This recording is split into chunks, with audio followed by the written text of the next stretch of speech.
hindi pa rin po tayo magtataas. 2024, we once again achieved significant financial growth.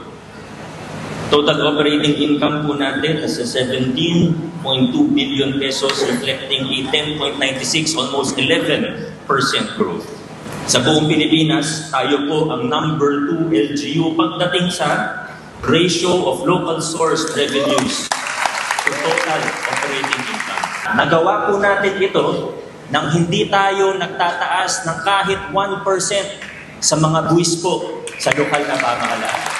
We did not raise the rates of business taxes. We did not raise the rates of real property taxes o yung amilyar.